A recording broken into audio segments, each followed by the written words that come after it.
एक मनहूस और भयावह जहाज की कथा, जिसकी गोद में समाने वाले किसी भी प्राणी का भाग्य कभी उज्जवल नहीं रहा। लोक कथाओं में कहा जाता था कि जो भी इस जहाज पर कदम रखता, वह कभी भी जीवन की भूमि पर वापस नहीं लौटता। यह घटना 1962 की है, जब इतालवी गौरव एंटोनियो ग्रा नामक एक भव्य पोत लगभग 600 यात्रियों को लेकर न्यूयॉर्क की अपनी यात्रा पर था। रात का वातावरण अत्यंत सुखद था। समुद्री हवा ठंडी और मधुर थी, और एक मनमोहक गायिका अपने गीत से माहौल में जादू घोल रही थी। यात्री संगीत की धुन पर मस्त होकर झूम रहे थे। तभी अचानक एक गुमनाम शख्स चुपचाप इंजन रूम में घुस जाता है और एक महत्वपूर्ण लीवर को अपनी ओर खींचता है। अगले ही क्षण एक घूमती हुई इस्पाती तार, स्टील केबल, बिजली की गति से डेक पर आती है और नाच रहे लोगों के शरीर को बीच से काटती चली जाती है। पलक झपकते ही पूरा डेक खून और क्षतविक्षत, म्यूटिलेटेड शवों से भर जाता है।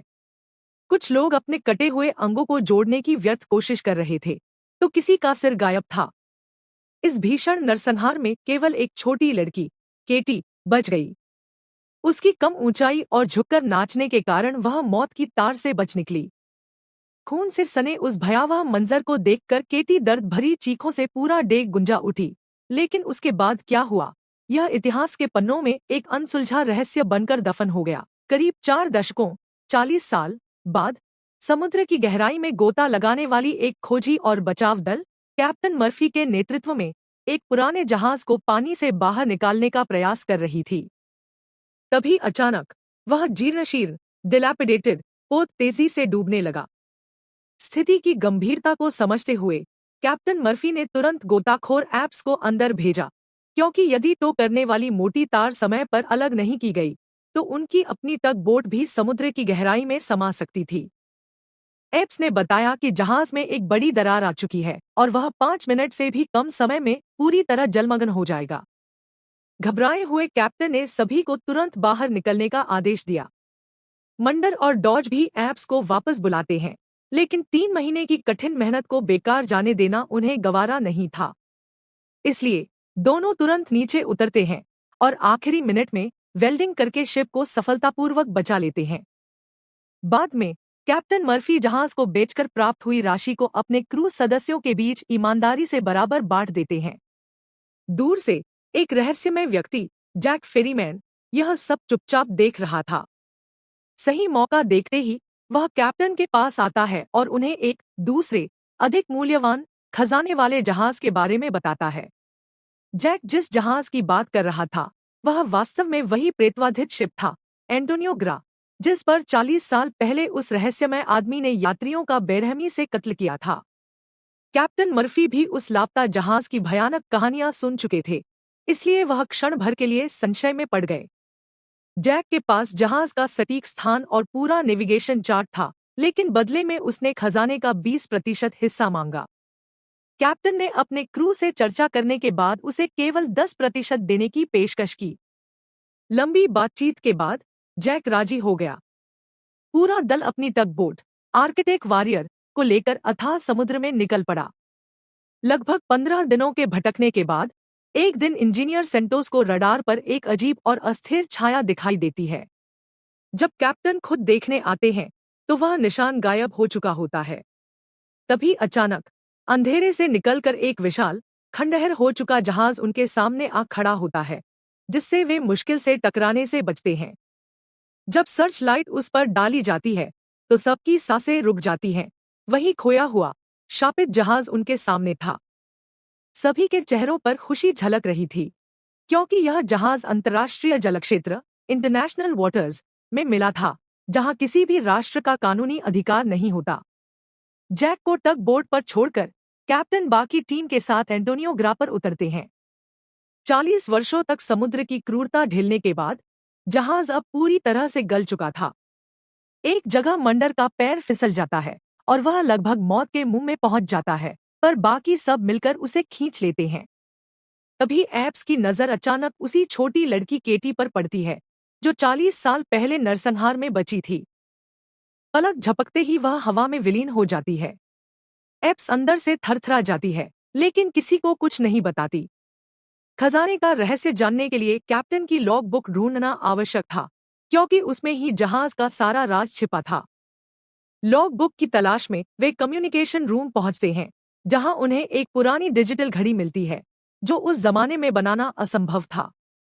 इससे यह स्पष्ट हो गया कि उनसे पहले भी कोई इस जहाज पर आ चुका है।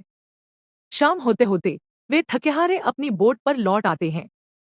कॉफी पीते हुए कैप्टन अगले दिन शिप को खींचकर ले जाने का फैसला करता है। मगर अगली सुबह जांच में पता चलता है कि जहाज में एक नया छेद बन गया है और वह धीरे धीरे पानी में डूब रहा है। इस स्थिति में जहाज को खींचना किसी पंचर टायर वाली गाड़ी को घसीटने जैसा था। टीम का वेल्डिंग विशेषज्ञ मंडर बताता है कि सड़े हुए हिस्सों को वेल्डिंग से सील करने और पंप से पानी निकालने में कम से कम 2 या 3 दिन का समय लगेगा। कोई और विकल्प न होने के कारण सभी अपने औजार लेकर उस भूतिया जहाज पर वापस पहुंच जाते हैं। मंडर और डॉज को जहाज के निचले सड़े हुए कंपार्टमेंट तक रास्ता साफ करने की जिम्मेदारी दी जाती है, जबकि एप्स, मर्फी और ग्रियर कैप्टन की लॉग बुक और खजाने की तलाश में निकलते हैं। उधर टग बोट का इंजीनियर सेंटोस एंटोनियो ग्रा से हुई टक्कर के कारण आई खराबी को ठीक करने में लगा हुआ था। इसी बीच मर्फी को कैप्टन का निजी कमरा मिल जाता है। वह ग्रियर से कहता है कि अंदर बेशकीमती सामान हो सकता है, इसलिए वह अकेले ही सब देखना चाहता है और ग्रियर बाहर आ जाता है। दूसरी तरफ एप्स भटकते भटकते उस स्विमिंग पूल तक पहुंचती है, जहां जमीन पर खाली गोलियों के खोखे, एम्प्टी कार्ट्रिजेस बिखरे थे, जिससे पता चलता है कि यहां गोलीबारी हुई थी। जैसे ही वह मुड़ती है, वही भूतिया छोटी लड़की उसके सामने प्रकट हो जाती है। डर के मारे एप्स जमीन पर गिरकर बेहोश हो जाती है। उधर मंडर और डॉज इंजन रूम तक पहुंचते हैं, लेकिन आगे का रास्ता पूरी तरह पानी से भरा हुआ था। मंडर यह बात बताने के लिए ऐप से रेडियो पर संपर्क करता है, मगर कनेक्शन मिलते ही अचानक कट जाता है। ठीक उसी समय एप्स को होश आता है और वह देखती है कि उसके सिर से टपकता खून फर्श के एक छोटे से छेद में जा रहा है और किसी रहस्यमय ढंग से दूसरे छेद से बाहर निकल रहा है, मानो वह जहाज खुद एक जीवित प्राणी हो। तभी जैक वहां पहुंचता है। घबराई हुई एप्स उसे उस छोटी लड़की के बारे में बताती है, जो अचानक गायब हो गई थी। जैक तुरंत फैसला करता है कि इससे पहले कोई बड़ी दुर्घटना हो, वे सब मर्फी और डॉज को बुलाकर जहाज छोड़ देंगे। मगर जैसे ही वे पूल एरिया से हटते हैं, पूरा पूल क्षण भर में खून से लबालब भर जाता है। दूसरी ओर मर्फी को कैप्टन के कमरे से कोई उपयोगी वस्तु नहीं मिलती, सिवाय एक सजावटी शराब की बोतल और गिलास के। जैसे ही वह पीने के लिए गिलास उठाता है, शीशे में अचानक कैप्टन का भयानक चेहरा दिखाई देता है। डर से उसके हाथ से गिलास छूटकर जमीन पर टूट जाता है। घबराया हुआ मर्फी वहां से भाग निकलता है। जहाज पर हर किसी के साथ कुछ न कुछ अजीब घटित हो रहा था। उधर ग्रियर को एक महिला गायिका की धीमी, मोहक आवाज सुनाई देने लगती है। वह उस आवाज का पीछा करते हुए वहां पहुंचता है, जहां फ्रांसिस्का नाम की वह गायिका सिगरेट पीती हुई बैठी थी। दूसरी तरफ मंडर और डॉज जैसे ही लॉन्ड्री रूम से आगे का दरवाजा खोलते हैं, अंदर जमा हुआ सारा पानी और उसके साथ कई हफ्तों पुरानी सड़ी हुई लाशें उनके ऊपर आ गिरती हैं। डर के मारे एप्स और जैक तुरंत वहां से भागते हैं। तभी अचानक 2 दरवाजे अपने आप खुलते हैं। एक कमरे में एक शानदार, महंगी कार खड़ी थी, जिसे देखकर जैक खुशी से उछल पड़ता है, मगर एप्स को वहां गहरी बेचैनी महसूस होने लगती है। एप्स किसी भी कीमत पर उस भयावह जहाज से बाहर निकलना चाहती थी। तभी उसकी नजर कार्गो रूम में रखे कुछ डिब्बों पर पड़ती है, जो अपने आप हिल रहे थे। जब उसने उन्हें हटाकर देखा, तो उसके होश उड़ गए, क्योंकि अंदर सोने से भरे भारी संदूक छिपे थे। घबराई हुई एप्स जैसे ही यह बात सबको बताने आगे बढ़ती है, लॉन्ड्री रूम का दरवाजा अपने आप खटखटाने लगता है। वह अंदर जाती है तो पता चलता है कि मर्फी और डॉज मजाक में उसे डराने के लिए वहां छिपे थे। वह उन्हें लाशों और खजाने के बारे में बताती है, लेकिन अब सभी लालच में अंधे हो चुके थे। किसी को यह सोचने की भी फुर्सत नहीं थी कि वे लाशें कहां से आईं और उन्हें किसने मारा था। उन्हें वहां से सोने से भरे ढेर सारे संदूक मिलते हैं, जिनकी अनुमानित कीमत लगभग $400 मिलियन थी। हर कोई खुद को रातों रात करोड़पति समझने लगता है। इसी उत्साह में वे इस जीर्णशीर्ण जहाज को वहीं छोड़कर केवल सोना ले जाने का फैसला करते हैं। सबसे पहले ग्रियर टग बोट पर चढ़ता है। कैप्टन और बाकी क्रू भी सोना लेकर उतरने ही वाले होते हैं। तभी सेंटोस इंजन का काम पूरा करने के बाद उसे स्टार्ट करता है। अचानक गैस लीक होती है और बोट में जबरदस्त विस्फोट हो जाता है। सेंटोस मारा जाता है, मगर ग्रियर ऊपर होने के कारण बच जाता है।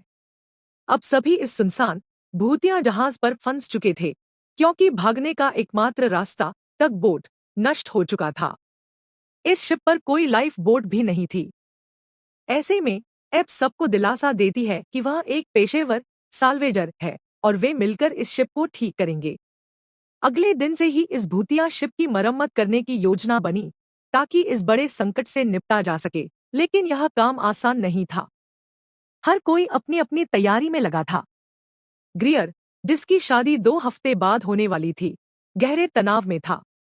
इस दुख को भुलाने के लिए वह वहीं रखी पुरानी शराब लगातार पी रहा था, जिससे उसका दिमाग धुंधला होता गया। दूसरी तरफ एप्स और जैक को कम्युनिकेशन रूम में यात्रियों की सूची, पैसेंजर लिस्ट, मिली। इतनी लंबी सूची देखकर एप्स में यह जानने की तीव्र इच्छा हुई कि आखिर इन यात्रियों का क्या हुआ होगा। अपने डर पर ढाबू पाकर उसने एक एक करके सभी यात्रियों के कंपार्टमेंट की जांच करने का फैसला किया। जैसे ही वह एक कंपार्टमेंट में पहुंची, वहां झूलती हुई एक लड़की की लाश देखकर उसका दिल जोर से धड़क उठा और उसके होश उड़ गए। उधर ग्रियर पूरी बोतल खत्म करने के बाद चक्कर महसूस कर रहा था। उसके सामने कमरे में रखी सभी मेज कुर्सियां अपने आप हिलने लगी। देखते ही देखते पूरा कमरा रिवाइंड हुआ और बिल्कुल नया, चमचमाता बन गया। 40 साल पहले की घटना उसके सामने फिर से जीवित हो उठी। जहाज के सभी यात्री जीवित होकर उसके सामने खड़े थे और क्रू का उत्साहवर्धन कर रहे थे। ग्रियर की आंखें हैरानी से खुली रह गईं। उसे लगा कि 40 साल पुरानी शराब का नशा उस पर हावी हो गया है। अगले ही पल लाल लिबास में लिपटी फ्रांसिस्का उसके धरीब आई। वह उसे देखकर इतना मुग्ध हो गया कि उसने सपना और हकीकत के बीच का फर्क समझना ही छोड़ दिया। बस यही चाहता था कि यह पल कभी खत्म न हो। उधर एप्स को उस लाश से एक पुराना लॉकेट मिला, जिसमें उस छोटी लड़की केटी के माता पिता की तस्वीर थी, और वह लड़की केटी खुद उसके ठीक पीछे खड़ी थी। एप्स की सांसें थम गईं। केटी ने उससे कहा, इस लॉकेट को बंद मत करना, इतने सालों बाद मैं अपने माँ बाप को देख रही हूँ। एप्स को अभी भी विश्वास नहीं हो रहा था कि एक मृत लड़की उससे बात कर रही है, लेकिन जैसे ही लॉकेट उसके हाथ में आया, उसे यकीन हो गया कि यह सच में एक भूत है। अगले ही पल कमरे का तापमान अचानक गिर गया। हवा में एक अजीब सी सुगंध फैली और केटी अचानक विलीन हो गई। उधर फ्रांसिस ने ग्रियर को अपने मोहपाश स्पेल में फंसा लिया था और वह एक बेसुध वशीभूत प्रेमी की तरह उसके पीछे पीछे घूमता रहा। अपनी किसी थलती के चलते अगले ही क्षण वह गिरकर मर गया। दूसरी ओर मर्फी कैप्टन के कमरे में सो रहा था। तभी मेज पर रखी शराब की बोतल बुदबुद सरकने लगी और मर्फी ने देखा कि एंटोनियो ग्रा शिप के कैप्टन की आत्मा ठीक उसके सामने बैठी है। डर से उसकी आंखें चौड़ी हो गईं और पूरे शरीर में एक ठंडी लहर दौड़ गई। वह समझ गया कि इस जहाज के भूत अब सीधे उनके सामने आ रहे हैं, और यह सिर्फ खजाना नहीं, बल्कि उनकी अपनी आत्माओं का खेल बन चुका था। मरे हुए कैप्टन को देखकर मर्फी का दिल जोर से धड़कने लगा। वह दहशत में वहां से भागने की तैयारी में था, पर कैप्टन की आत्मा ने उसे रोकते हुए शराब पिलाई और रहस्योद्घाटन किया। तुम जानना नहीं चाहते कि सेंटोस की मौत कैसे हुई? अगले ही पल कैप्टन ने कुछ पुरानी तस्वीरें दिखाईं। मर्फी ने जब उन्हें देखा तो उसके पैरों तले जमीन खिसक गई। यह 40 साल पहले की जैक की तस्वीर थी, और जैक की उम्र में आज भी कोई बदलाव नहीं आया था। मर्फी को समझ आ गया कि जैक कोई इंसान नहीं, बल्कि एक आत्मा है। उसने सोने का लालच देकर उन सभी को इस जहाज पर फंसाया था। मर्फी भागकर दूसरों को यह बताने जा रहा था कि तभी सेंटोस की आत्मा, जो अब भूत बन चुका था, ने उसे घेर लिया। मर्फी किसी तरह बचकर भागा। उसी समय एप्स वहां पहुंची, जिसकी शक्ल सेंटोस के भूत से मिलती जुलती थी। मर्फी ने उसे सेंटोस समझकर हमला करने की कोशिश की, लेकिन जैक ने सही समय पर आकर एप्स को बचाया। मर्फी जमीन पर गिरकर बेहोश हो गया। होश में आने पर उसे किसी और पर हमला न करने के लिए एक टैंक में बंद कर दिया गया। इसके बाद सभी अपने प्लान के अनुसार जहाज की मरम्मत में लग गए। जल्द ही शिप के दरार को वेल्डिंग करके बंद कर दिया गया और पानी निकालने वाले पंप को भी चालू कर दिया गया। यहाँ तक कि स्टीयरिंग व्हील भी काम करने लगा। उनका लक्ष्य अब स्पष्ट था, जहाज को तट के पास ले जाना और वहां मदद का इंतजार करना। इस भयानक षड्यंत्र के मास्टरमाइंड जैक ने फ्रांसिस्का की आत्मा को सोने की लालच दिखाकर यहां बुलाया। उसने एक हुक को इशारा किया, जिससे उस मधुर गायिका की भी अचानक मृत्यु हो गई। अब अचानक वहां पर वह छोटी बच्ची केटी प्रकट हुई और उसे एक आदमी का चेहरा दिखाई दिया। केटी के शरीर में डर से कंपन होने लगा। वह आदमी कोई और नहीं बल्कि जैक था। केटी समझ गई कि उसका साथी मर्फी पूरी तरह बेगुनाह है और वह मर्फी को बचाने के लिए उस टैंक की ओर दौड़ी। लेकिन दुख की बात यह थी कि मर्फी की मृत्यु पहले ही हो चुकी थी। कैप्टन की आत्मा, जो पहले उसे फोटो के जरिए दिखाई गई थी, अब मर्फी के हाथ में थी और पानी में उसे देख रही थी। वह फोटो जैक की ही थी। जैक एक ईविल स्पिरिट है जो शैतानी ताकतों के लिए आत्माओं को इकट्ठा करता है। वह न केवल लोगों को मारकर उनकी आत्माओं को जमा करता है, बल्कि उन आत्माओं को नियंत्रित भी करता है। एप्स, जो अब तक अपने दूसरे साथी डॉज को ढूंढ रही थी, उसे पता चलता है कि डॉज को भी जैक ने मार दिया है। तभी जैक उसी जगह आ गया। एप्स और जैक के बीच भयंकर बहस होती है। उसी दौरान एप्स का साथी मंडर, जो डॉज के साथ था, जैक को गोली मार देता है, यह सोचकर कि वह मर गया, और वहां से चला जाता है। एप्स उस भूतिया शिप को पूरी तरह से ब्लास्ट करना चाहती थी, इसलिए उसने हर जगह बम फिट कर दिए। तभी मंडर वापस आता है, जिसने अभी जैक को गोली मारी थी, और कहता है कि शिप को ब्लास्ट नहीं करना चाहिए। लेकिन एप्स उसकी बात नहीं मानती। वह कहती है कि वह शिप को तबाह करके रहेगी, क्योंकि इस जहाज में कई आत्माएं कैद हैं, और अगर इसे बचाया गया तो और भी लोगों की आत्माओं को कैद किया जाएगा। उस शिप में आत्माओं को पकड़ने का एकमात्र जरिया था वह सोना। उसी क्षण उसका साथी मंडर अचानक जैक की शक्ल में बदल जाता है। यह स्पष्ट हो जाता है कि जैक ने मंडर को भी मार दिया था। जैक एप्स से कहता है कि उसका और एप्स का काम एक ही है। जिस तरह एप्स समुद्र में फंसे जहाजों को बचाती है, उसी तरह वह आत्माओं को इकट्ठा करता है। जैक पहले इंसान था, लेकिन उसने इतने पाप किए कि उसे सोल कलेक्टर का भयानक काम सौंप दिया गया, जिसके लिए उसे इस भूतिया शिप की जरूरत है। वह चाहता है कि कोई भी इसे नष्ट न करे और यह जहाज उसके ढाबू में रहे, पर एप्स उसकी धमकी को नजरअंदाज कर देती है। इसके बाद जैक अपनी भयानक शक्ति के साथ एप्स पर हमला कर देता है। एप्स अपनी बहादुरी से एक एरो से उसे घायल कर देती है और फिर उस विशेष रिमोट पर निशाना लगाती है। अंततः वह दूध समुद्र की गहराइयों में छलांग लगा देती है। इसके बाद शिप में एक बहुत बड़ा धमाका होता है। धमाके के कारण एप्स पानी के अंदर शिप के निचले हिस्से में फंस जाती है। तभी अचानक उस छोटी बच्ची केटी की आत्मा प्रकट होती है और एप्स को बाहर निकलने का सही रास्ता दिखाती है। एप्स कठिनाई और साहस के साथ ऊपर आती है और देखती है कि शिप में कैद सभी आत्माएं आजाद हो चुकी हैं और शांति के साथ अपनी आत्मा की दुनिया की ओर जा रही हैं। इन आत्माओं में केटी की आत्मा भी शामिल थी। असल में इस शिप की सभी आत्माएं जैक की गुलाम थी, क्योंकि उसने उन्हें मारने के बाद उनके हाथ में एक रहस्यमय मोहर लगा दी थी। केवल केटी की आत्मा इस दुष्ट जादू से अछूती रही, क्योंकि उसकी आत्मा पवित्र और निष्कलंक थी। इसीलिए वह बार बार एप्स की मदद करती रही और अंततः एप्स ने सभी आत्माओं को मुक्त कर दिया। एप्स अब एक मजबूत बॉक्स के सहारे समुद्र में तैर रही थी। तभी वह एक बचाव पोत तक पहुंचती है, जो उसे तुरंत बचा लेता है। जब उसे बोट पर लाया जाता है और एम्बुलेंस के लिए ले जाया जाता है, तो वह दूर से देखती है कि जैक अभी भी जिंदा है। शिप में रखा सारा सोना अब दूसरे जहाजों में ले जाया जा रहा है।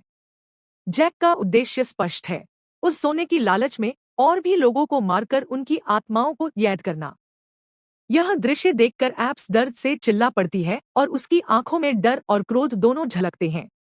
इसी के साथ इस भयानक और रहस्यमय कहानी का रोमांचक अंत होता है।